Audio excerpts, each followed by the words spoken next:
Hello and welcome to Tyrrell's Classic Workshop.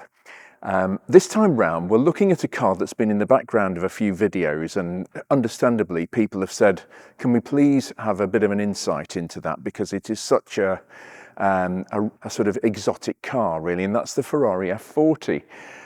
Everybody knows about the F40 who's in the car world, but the reason people have wanted me to do some videos about it is because the actual nitty-gritty of the car has remained somewhat sort of ethereal and exotic. So people are very interested to know the nitty-gritty of restoring a car like this. So that's why I'm going to make these videos. This is part one.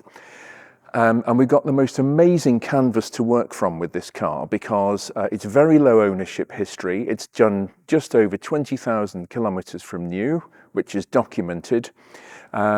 And the car needs a very sympathetic restoration, which is actually why we've got the job, because there are so many people who will just say, no, we need to strip the car down. I went to look at a very similar car some months ago, and somebody else went to look at the car as well, and they said the car needed total restoration, and it absolutely did not.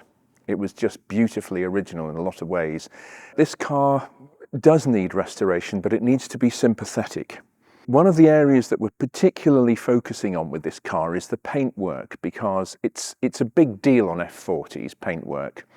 The various parts of the body are made from either aluminium, Kevlar or carbon fibre. It was that sort of crossover area in the late 1980s. If we think of sort of carbon fibre being used on cars, one of the first cars to have it, production cars, was the car next to it here. This is Harry's Countach Quattrovalvole, and the engine cover on this car, if it hasn't been repainted, you can see the carbon fibre weave under the paintwork, the texture. And this was one of the first components to on a production car, to the best of my knowledge, that was carbon fibre. So the car's made up of various different materials, and when they were new, F40s were so channeled and so minimalist when they were made by Ferrari, at Enzo's approval and behest eventually, F40 marking the 40th anniversary of the inception of Ferrari by Enzo. They wanted to keep the car so light, they actually didn't go for a super smooth, amazing paint finish. And when the cars got to dealers, particularly in the UK and the US, the dealers sort of all walked around the car and said, it looks great, looks lovely, but I don't quite know what the customer's going to think about this paintwork. And it is now common knowledge that a lot of F40s were actually repainted by the dealers even before they were delivered to the first customers, because of the paintwork. They had all sorts of overspray and vents. This is from the factory. Areas were thicker than others on the paint, etc. So I'm going to, because it's a big deal for me, and it's a big deal for other people who are into restoring these cars properly, I'm going to call in the services of Tony Willis, who is going to come and visit. He's been here several times to Classique certify cars. He's an absolute expert on these cars. He's been responsible for inspecting cars on behalf of the Ferrari factory for a very long time to allow them to Classique cars, and we're talking very valuable cars. So I'm going to ask him to look over this F40, probably in the next video on this car, to actually point us in exactly which direction we need to be going. The bonnet starts to delaminate because obviously carbon fibre is a multi-thin layered weave that goes on top of each other, and they can delaminate. And Ryan, fortunately, our paintwork guy, Ryan, is very familiar with this and he can treat it.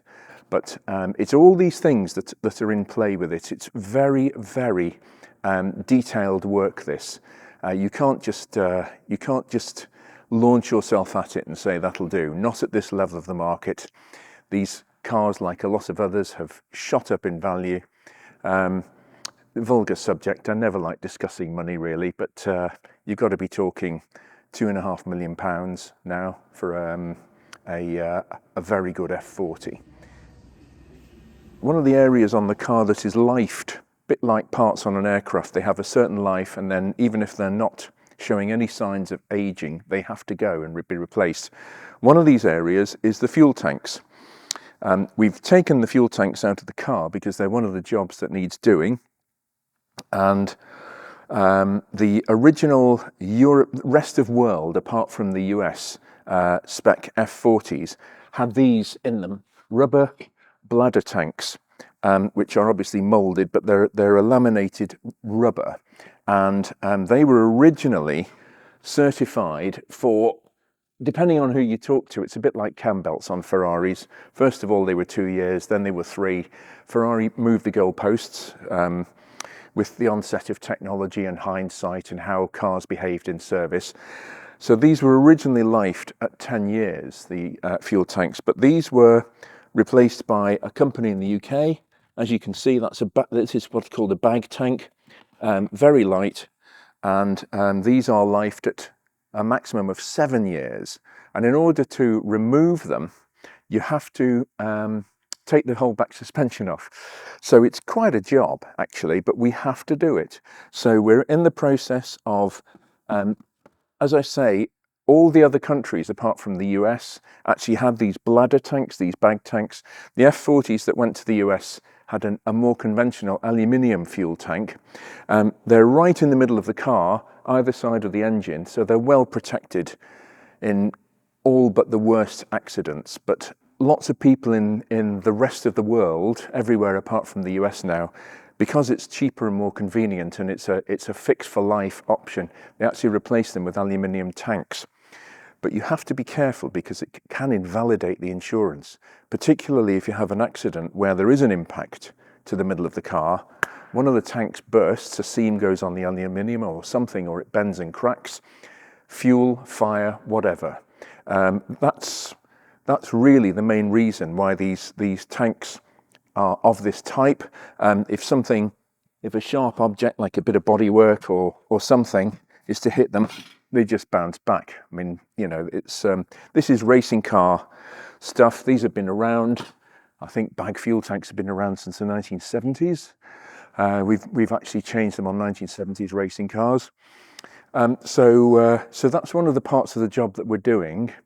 And I'll just talk around a couple of other bits.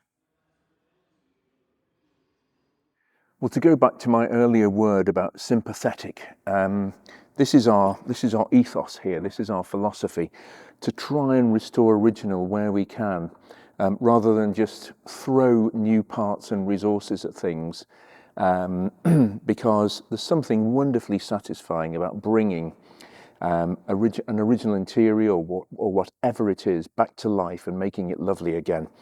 And this is an example. This is a very interesting material. It's like a motorsport weave fabric that's used in racing car seats quite a lot, but it's beautifully done by Italian artisans. Yes, it's grubby in places, but we can clean this up. This will be absolutely fine. The padding is still good. It's the integrity of the seat is very good. So we're actually just going to clean these up. Craig will do a wonderful job of bringing these back to life and making them look as close to new as we possibly can again. Well, one of the things we're also going to check on this car is the chassis frame. For all its high technology and focusedness, if such a word exists, when it was made as a thing that's supposed to go extremely fast and very little else, the technology of the chassis is remarkably old school. It goes right back to the 1950s. It's a ladder frame chassis. And for all its sort of impressive carbon fibre inlays in the interior and everything, it's an old backbone chassis that's underneath it all. Not a problem. It works very efficiently, and it provides a pickup point in each corner for the suspension. It can mount the engine. It's very strong in an accident, but it's not the highest tech solution, really. But nevertheless, we're going to take the covers off the bottom of the car because, as we've seen in quite earlier workshop catch-up videos, we had a 308 fiberglass car in here, and the chassis was in a terrible state. It had been driven a lot in British weather, probably on salty roads at some stage in its life. And being a fiberglass 308, people think, oh, that's fine, it won't rust, it'd be okay. No, when you take the fiberglass skin off the outside, it's good old Italian steel underneath, and it does know how to rust. So I'm absolutely sure this car is not going to fall into the same category, because overall it's in lovely condition. But something just again to pay attention to this. This is the front suspension, which is, considering the loads, I can hold that with my little finger. Considering the loads of sideways force and braking that are put into this, that's a work of art, really. And one thing we are going to do, we're going to attend to these bushes here. Again, the wall here is incredibly thin. It's all just absolutely lightweight. Colin Chapman would approve of this, I'm sure, as much as he would ever approve of anything Ferrari, of course, being a Lotus man.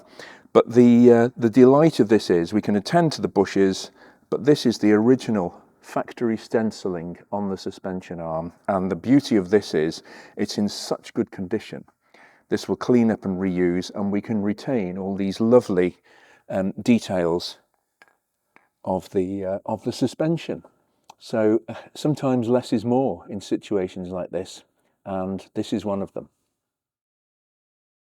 Well, another intriguing aspect of these cars is this particular area here. The engine is Ferrari's tried and tested, extremely robust V8, flat plane crank V8, which first came to light in 1975, and it got developed through the 80s into this. But it's normally in the 308 and 328, it's mounted across the car, and this would be over there, the cam belt covers. But Ferrari mounted this in more traditional race car fashion, if you like, with the engine longitudinal and the gearbox and diff unit on the back, very similar to a Hewland gearbox that was used in racing cars for decades. Great bit of kit. And the interesting bit is this access panel. Ferrari got it right with this, the 288 GTO and this, in that you can remove this panel and you've got access to the cam belts particularly, which should be changed quite regularly, once every 3 years or so. But the later cars, so this is great, this and the 288 GTO, fine, accessible. The later cars, Ferrari then did a reverse, and the 355 and the 348 actually had no removable panel here. So you can sort of remove the fuel tanks and change the cam belts in situ on the 348 and 355, but it's not advisable because you're working blind up between the bulkhead and the engine. But Ferrari did not make this accessible cover. So to renew the cam belts on the 355 and the 348 and the Testarossa, all of which have the belts at the front like this, you had to remove the engine, which is crazy. So Ferrari decided to backpedal. They did this in 1987, nice and accessible, same as the GTO before it, and then they realised that I suspect they were probably giving their dealers another income stream by having to take the engine out to change the cam belts and quadrupling the length of the job. I'm sure Ferrari would have another reason, but this is all beautifully accessible, and as can be seen, we are going to be doing some detailing on the engine compartment, but this is all lovely. It's beautifully original, all the finish is still, all these beautiful cadmium plated bolts still in place. Again, less is more with this. We're going for a sympathetic job rather than a tearing it out and starting again. We've done a cylinder leak down test on the engine. We've checked all the cylinders are holding pressure and they are all beautiful in that respect. So we will not touch the engine. The head gaskets are fine. So that's the basis on which we're going to start restoring the car. We will change the cam belts and the tensioners, check everything, the water pump, the air conditioning compressor, every pulley and bearing on the front of this engine we're going to check to make sure that it's as it should be. And if there is the slightest doubt, of course, it needs to be changed. But a very exciting project. Lovely car to get in, a lovely job, very satisfying to be able to bring something back to life. And there we are. Well, thanks very much for watching this, and part 2 will be along at some point when we got something interesting to show, and we'll be back with something else very soon.